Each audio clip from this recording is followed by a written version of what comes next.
শহর কলকাতার মধ্যেই রয়েছে অফুরন্ত জলরাশি আর প্রাকৃতিক সৌন্দর্যে সাজানো এক অন্য কলকাতা। অতীতে এই অঞ্চল ছিল বৃহত্তর সুন্দরবনের অংশ। বিস্তীর্ণ জলরাশি, ফুলের বাহার, ফলের প্রাচুর্য, নৌকা বিহার, মাছে ভাতে বাঙালির ভুরিভোজ সব মিলিয়ে দুরন্ত একদিনের ভ্রমণ অভিজ্ঞতা। আর জানলে অবাক হবেন, এখানেই দেখা মিলবে সুন্দরবনের আরাধ্য দেবী বনবিবির। ভ্রমণে আমিতের আর একটা নতুন ভিডিওতে আপনাদের স্বাগত। আজ ২৬শে ডিসেম্বর ২০২৪, বৃহস্পতিবার। অসাধারণ লাগছে এই জলে এমন একটা স্পিড বোটে করে ঘুরতে। আর এখন প্রায় বেলা 11:30-12টা বাজে, কিন্তু রোদ্দুরের তাপ থাকলেও এই জলের যে স্নিগ্ধ ঠান্ডা হাওয়া, সেটা কিন্তু বেশ মনোরম। এই যে জলকিরি করছি বা জলে ঘুরে বেড়াচ্ছি, এটা অসাধারণ একটা অভিজ্ঞতা আমার জীবনে।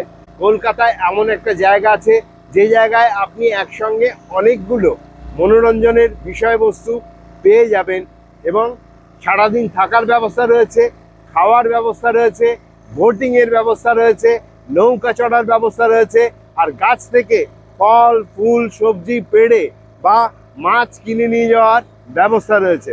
তাহলে আর দেরি কেন, চলুন যাত্রা শুরু করা যাক।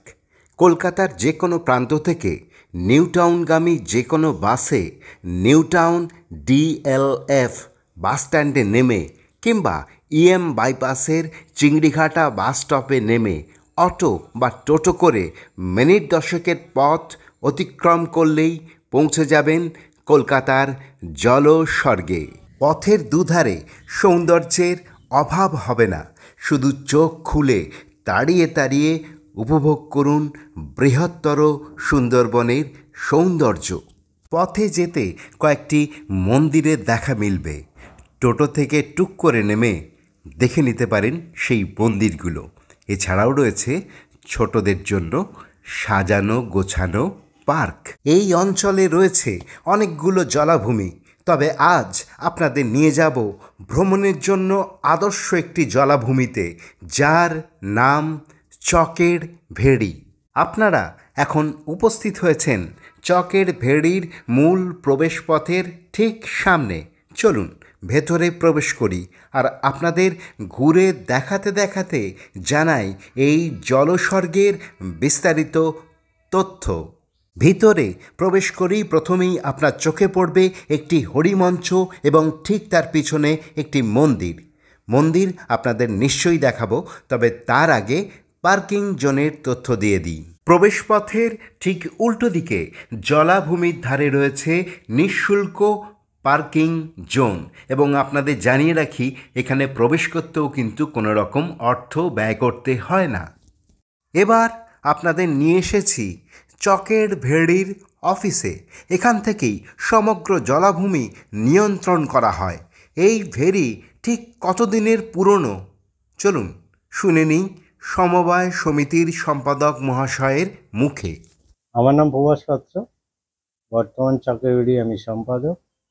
বাপ ঠাকুরদার আমল থেকেই চলছে, পরম্পরা হয়ে আসছে। আমাদের বাপ ঠাকুরদারা তারা করে আসছে, তারপরে আমাদের ছেলেপুলে এইভাবেই। তো আমরা ৭৩ জন সদস্য, স্থায়ী সদস্য, এবং আদার্স 10 জন মিলে ৮৩ জন সদস্য মিলে এই কোঅপারেটিভটা আমরা চালাচ্ছি।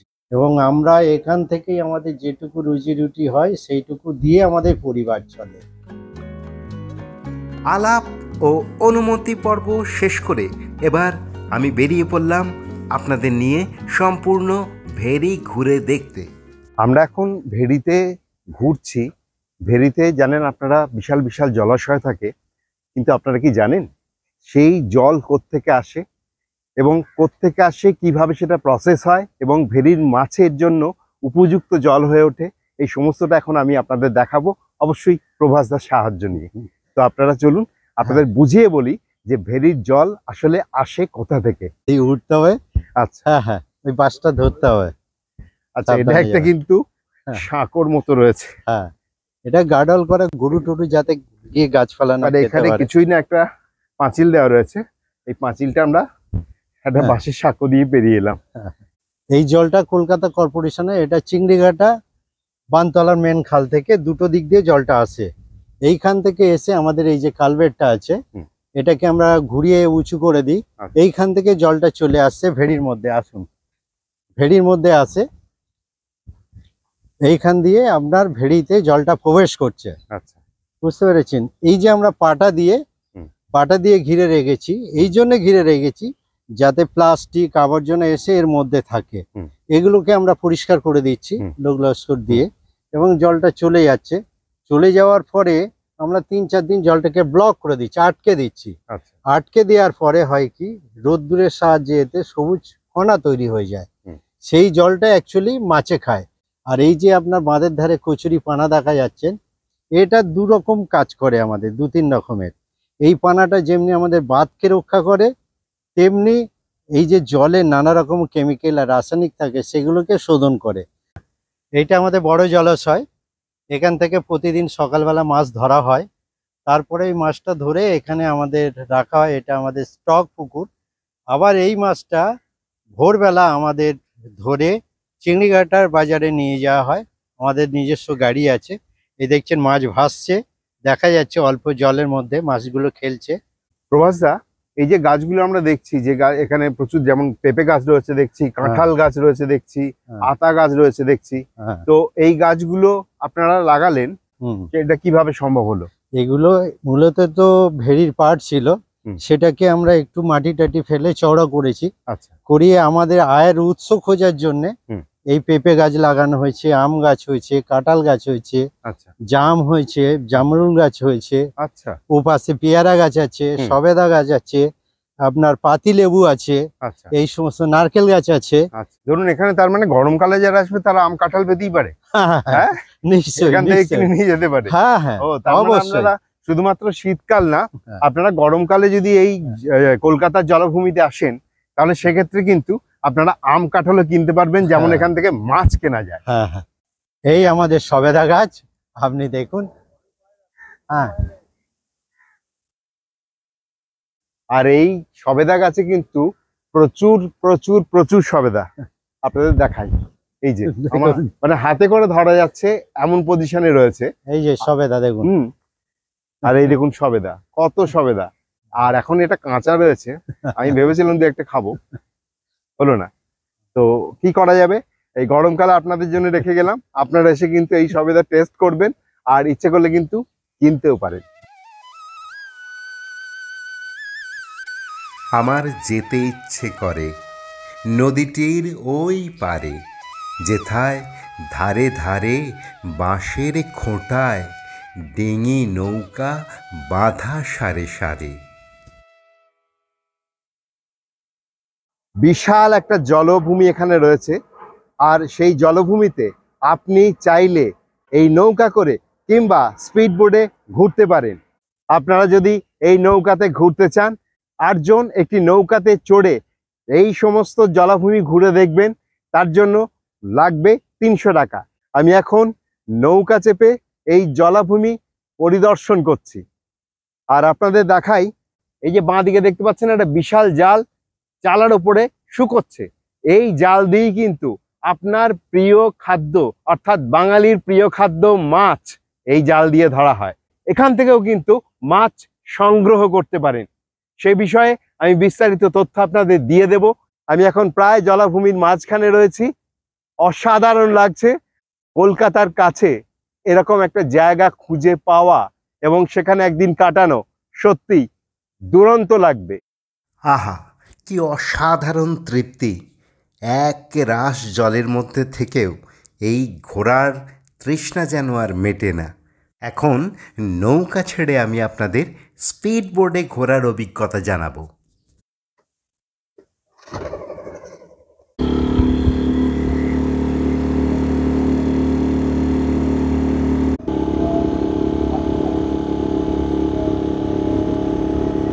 আর এই স্পিড বোর্ডে যেতে গেলে বা চড়তে হলে আপনাদেরকে 300 টাকা দিতে হবে, আর 6 জন এখানে বসতে পারবেন।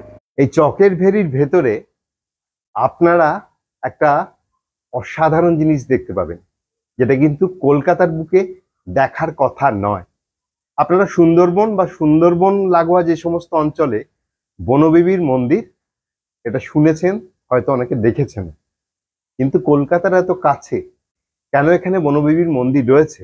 আচ্ছা প্রভাস দা, এই যে আমরা পিছনে বনবিবির মন্দির দেখছি, এই বনবিবির মন্দির ঠিক এক্স্যাক্টলি কবে এখানে প্রতিষ্ঠিত হয়েছিল সে সম্পর্কে কি আপনার ধারণা আছে? অ্যাকচুয়ালি আমার জানা নেই। এটা মানে আমার বাপ ঠাকুরদা বা তারও আগে থেকে এই বনবিবিটা পুজো হতো এখানে, ন্যাচারাল একটা ছোট ঘরের মধ্যে। সেটা আমরা একটু ভালো করে করার চেষ্টা করেছি। সবাই আমাকে পারমিশন দিয়েছে যে আপনি করুন। আমার সীমিত ক্ষমতায় এই পাথর টাথর লাগিয়ে আমি এটা সুন্দর করে করেছি।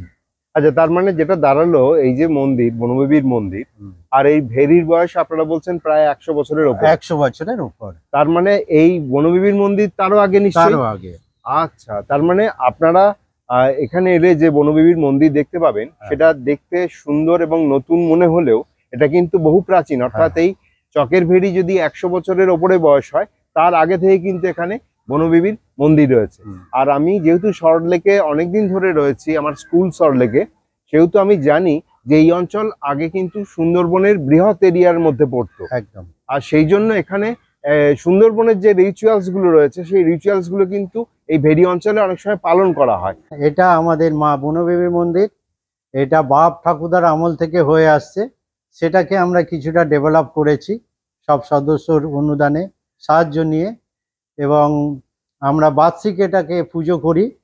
সেখানে আমাদের একটা প্রাকৃতিক অনুষ্ঠানও হয়, জলসা হয়, এবং কিছু গরিব মানুষের আমরা আমাদের সমিতির পক্ষ থেকে বস্ত্র বিতরণ করে থাকি, এবং এখানে দুটো প্রাইমারি স্কুল আছে, তাদের কিছু আমরা সাহায্য করে থাকি। এটা হলো শাহজঙ্গলি বনবিবির বাহক।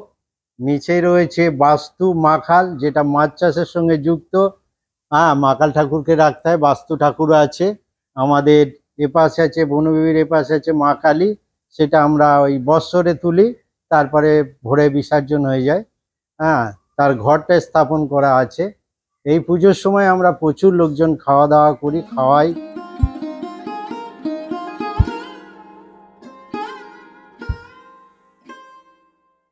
চকের ভেড়িতে রয়েছে বনভোজনের বিশেষ ব্যবস্থা, সে সম্পর্কে বিস্তারিত এখন আমরা জেনে নেব।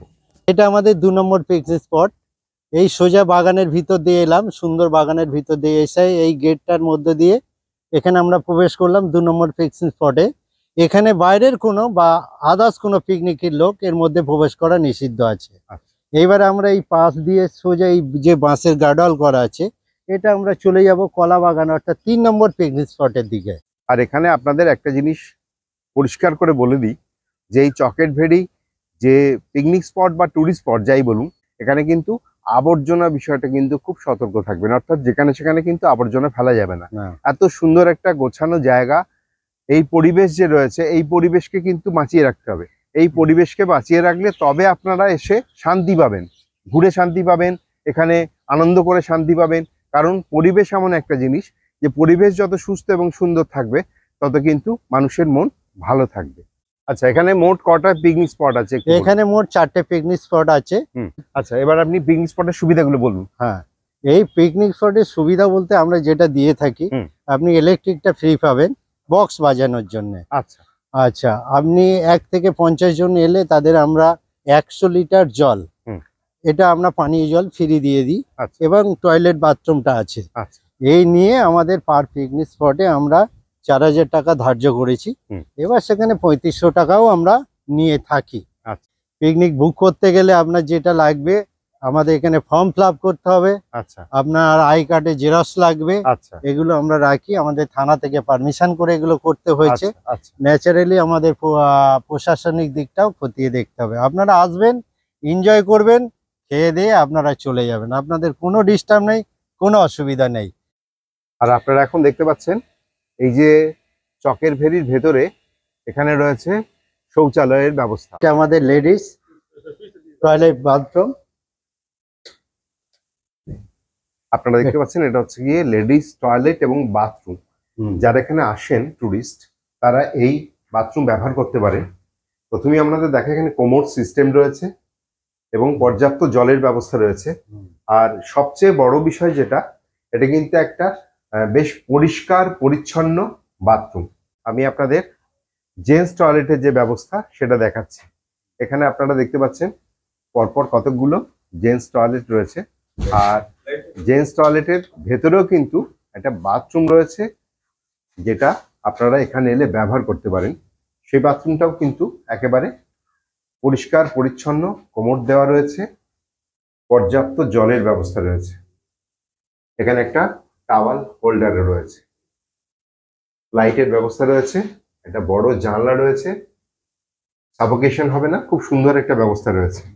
এখানে এসে আমার কয়েকজন পর্যটকের সঙ্গে আলাপ হলো, তো উনি কোত্থেকে এসছেন বা কিভাবে এখানে খবর পেলেন সেটা আমি আপনাদের জানাই। প্রথমে বলুন আপনার নাম কি এবং আপনি কোত্থেকে এসছেন? আমার নাম গৌতম দাশগুপ্ত। আমি এসেছি উত্তর চব্বিশ পরগনার নিউ টাউন থেকে। আচ্ছা কিন্তু আমার প্রকৃত বাড়ি হচ্ছে বর্ধমান। আমি ওখানেই অধ্যাপনা করতাম। আচ্ছা। এখানে এসে কলকাতার বুকে, নিউ টাউনের বুকে আমি যে প্রকৃতির যে শয্যাটা দেখেছি, সেখান থেকে আরেকটু আমি চাইছিলাম যে আরেকটু গ্রাসরুট লেভেলে একটু শয্যাটা দেখতে, আচ্ছা প্রকৃতির শয্যাটা। আচ্ছা। আমি এখান থেকে খোঁজ পেলাম, আমারই কয়েকজন প্রাক্তন ছাত্র এখানে যাদবপুরে অধ্যাপনা করে। আচ্ছা। তাদের কাছে শুনলাম যে এখানে কাছাকাছি আপনি যান, আপনি যেটা চাইছেন সেই ধরনের আপনি পরিবেশটা পাবেন। এবং সত্যি করে আমি এখানে এসে দেখলাম প্রকৃতি যেন একেবারে এত মানে ডাউন টু আর্থের মতো। আমরা যেমন হেড বো করি, সেরকম প্রকৃতিও যেন হেড বো করে আমাদের অভ্যর্থনা জানাচ্ছি। আমি ভীষণ আপ্লুত, এবং আমি আমার ছাত্রছাত্রীদেরও নিয়ে এসেছি, তারা ওদিকে আছে, তারাও খুবই আপ্লুত এবং অত্যন্ত আনন্দিত। এবং এখানকার যারা পরিচালনা করেন এত এত আত্মিক, যেন মনে হচ্ছে না আমরা এখানে কোনো ব্যবসায়িক ভিত্তিতে এই ব্যাপারটাই এসেছি। ওরা যেন ঠিক মনে হচ্ছে আমাদের সংসারের লোক, আমাদের সেইভাবে তারা আমাদের কোঅপারেট করেছে এবং গোটা এই প্রোগ্রামটাকে আমরা একসঙ্গে তুলেছি। অপূর্ব লেগেছে। আমি বারে বারে যদি সময় সুযোগ পাই এবং আমি বেঁচে থাকি, আমি বারে বারে এই চকের ফেরিতে আমি আসতে চাই। অনেকে অনেক জায়গা বলে থাকেন, বিদেশ বলে থাকেন, বা এখান থেকে অনেক দূরে গিয়ে বলতে পারে, কিন্তু আমাদের কলকাতায় থেকে কলকাতার মানুষ চাইছে চকের ভেড়িতে বারবার ফিরে আসতে। একদম। আপনাকে অনেক ধন্যবাদ আপনার মতামতের জন্য। ভালো থাকবেন। ভালো থাকবেন আপনারা। আসুন, এখানে প্রকৃতির বুকে আমার কথাগুলো কতটা সত্যি আপনারা যাচাই করে দেবেন। 100 নমস্কার। 100। ফুল ধরেছে বটের ডালে ডালে, অফুরন্ত আতিথ্য তার সকালে বৈকালে। বনভোজনে পাখিরা সব আসছে ঝাঁকে ঝাঁক, মাঠের ধারে আমার ছিল চড়িভাতির ডাক। এমন একটা অসাধারণ পরিবেশে আপনারা যদি বনভোজন বা পিকনিক করতে আসতে চান, তাহলে সঙ্গে কিচ্ছু আনার দরকার নেই, কারণ এখানে সমস্ত ব্যবস্থা রয়েছে। ডেকোরেটার্স থেকে ক্যাটারিং সমস্তটাই পাবেন এখানে। তাছাড়া যে সমস্ত পর্যটক একবেলার জন্য আসবেন, তাদের জন্য রয়েছে এখানে দুপুরে খাবার ব্যবস্থা। কিভাবে যোগাযোগ করবেন এবং কার সঙ্গে যোগাযোগ করবেন সেটা এখন আপনাদের জানিয়ে দিই। আমার ফোন নাম্বারটা হলো 8981573210। প্রভাস পাত্র, চকের বেড়ি সম্পাদক। আশা করি আজকের ভিডিওটা আপনাদের সকলের খুব ভালো লেগেছে। যদি ভালো লাগে তাহলে অবশ্যই খুব তাড়াতাড়ি কলকাতার এই জলভূমিতে চলে আসুন। আর আসার আগে অবশ্যই যে ফোন নাম্বারগুলো আমি আপনাদের জানিয়েছি, সেই ফোন নাম্বারে ফোন করে আসতে ভুলবেন না। যদি ভিডিওটা ভালো লাগে তাহলে অবশ্যই লাইক, শেয়ার এবং কমেন্ট করবেন। আর যারা এই চ্যানেলে প্রথমবার এলেন এবং ভিডিও দেখলেন, তাদের উদ্দেশ্যে বলছি, প্লিজ প্লিজ প্লিজ সাবস্ক্রাইব করুন এবং ভ্রমণামিতের সাথে থাকুন, পাশে থাকুন। সকলে খুব ভালো থাকবেন। আজকের মতো টাটা।